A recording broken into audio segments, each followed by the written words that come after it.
This is Optimal Relationships Daily, episode 231, How to Hire People to Love, Part 1, by James Altucher of jamesaltucher.com. Hey you, I'm Joss Marie, your very own personal narrator, and this is the show where we try and select articles from some of the best relationship blogs out there, and then we adapt the content into audio posts that you can listen to whenever and wherever you'd like. If you have any ideas for improving the show or would like to help us out in any other way, you can get in touch with us right at oldpodcast.com/support. But first, let's hear today's tips designed to help you choose healthier relationships and start optimizing your life. How to Hire People to Love, Part 1, by James Altucher of jamesaltucher.com. One time I hired a friend to help me with a writing job. Then I fell hard for her. Then she got pregnant. Then she got an abortion without telling me. Then I found out she also had another boyfriend. And by the way, she did a horrible job for me. In my first businesses, one of my partners was my sister. Ultimately, she didn't like one of my decisions and she quit. Her last email to me was, quote, "I never want to speak to you again for the rest of my life." End quote. And she has lived up to her word. When you build a business or you are doing work that is important to you, you shouldn't hire people you love, because love might hide the things that are very important for you completing your job.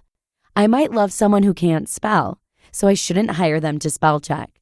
Claudia, my wife, works with me on a lot of projects. We even do a podcast together. But that was after years of our relationship where we got to know each other and what we were good at and what we were bad at.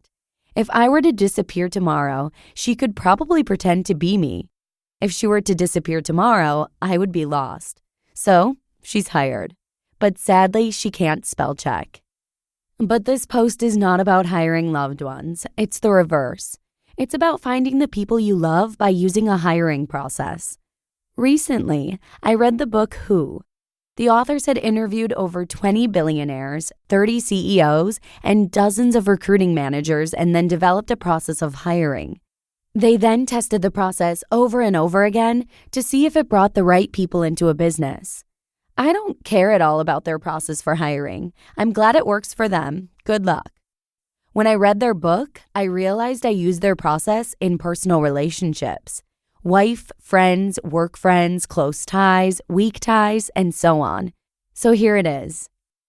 A. Scorecard. List all the features you want for a particular relationship. Like for a wife, I want someone who doesn't cheat. For a friend, I want someone who doesn't lie to me. I make a list of 10 things for each, quote, position. When I was first dating after I got divorced, I did not have a scorecard. So I met women who were interested in all sorts of things that had no interest for me. Women who were interested in dating other guys at the same time. Women who were more focused on my belongings than who I was. Women who liked me but wanted to see what else was better. Women who wanted me to dress a certain way. Or even women who wanted me to like having 10 cats in my house and 5 babies. I have nothing against any of these people. One woman I really liked once got super drunk at a party I invited her to. I have nothing against that. But then her breast fell out of her dress and she never noticed. I got her out of the party and she kept laughing at me. She said, quote, "Your friends only like you because they think you have money. They're idiots and you're an idiot." End quote. And maybe she was right, but we broke up. She is now happily with someone else high up in the banking industry, and I am happy for her.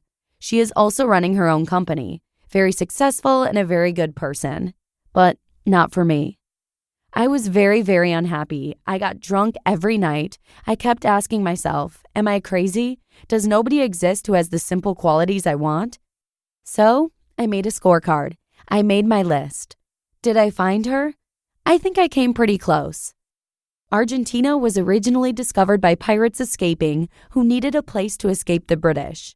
Well, Claudia is my pirate and stole my heart. I use a scorecard now for everything. Friends, acquaintances, work friends, who are every bit as important to me as friends. People who I will do business with, who are also friends, else I won't work with them, period, and so on. It's only in the past few years I've realized that each role has different criteria. If they don't fit the criteria, they are probably not good for that role, probably not good for me. For instance, friends around the neighborhood are different than work friends. Both are very important to me, but both have different roles. Selfishly, I only want people around me who are good for me. Is there anything wrong with that? B. Source. You can meet a woman in a bar, in a yoga class, or a book club. Which would you choose? It really depends on your scorecard. But just because you have a scorecard doesn't mean you will find what you want. You also have to look in the right places. Whenever I've looked in a bar, disaster resulted. Whenever I've looked in a chess club, I'd only meet men, who became good friends. I meet friends by making sure I go to places where the people have similar values to me. So I don't go to a hockey game. There might be good friends there, but it's not a good source. Or I might go to a conference where people are focused on improving themselves. Or to be honest, since I so freely express my own values in my writing, I tend to like the people who gravitate to my writing. To be continued. You just listened to part 1 of the post titled, How to Hire People to Love by James Altucher of jamesaltucher.com. I can't tell you how many people I know who dwell over bad relationships, whether it be with boyfriends, friends, or colleagues. So hopefully they'll find this post useful. And that's all I've got for you today. Thank you so much for listening, and don't forget to come on back again tomorrow to hear the second part of this post, where your optimal life awaits. Hello, Life Optimizer. This is Justin Malik, creator and producer of this podcast, but also Optimal Living Daily, the show where I read to you from even more blogs covering finance, productivity, minimalism, personal development, and more from incredible bloggers like Derek Sivers, Zen Habits, Mark and Angel, The Minimalists, and all the ones you hear on this show too. So if you enjoyed today's episode and like taking amazing blogs on the go, come on over to Optimal Living Daily and subscribe to that one too.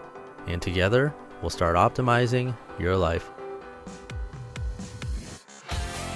You've been listening to Optimal Living Daily. Be sure to hit the subscribe button to stay up to date on each new episode, and head to oldpodcast.com. That's OLDpodcast.com for a free gift, as well as more actionable tips and resources to help you maximize your potential.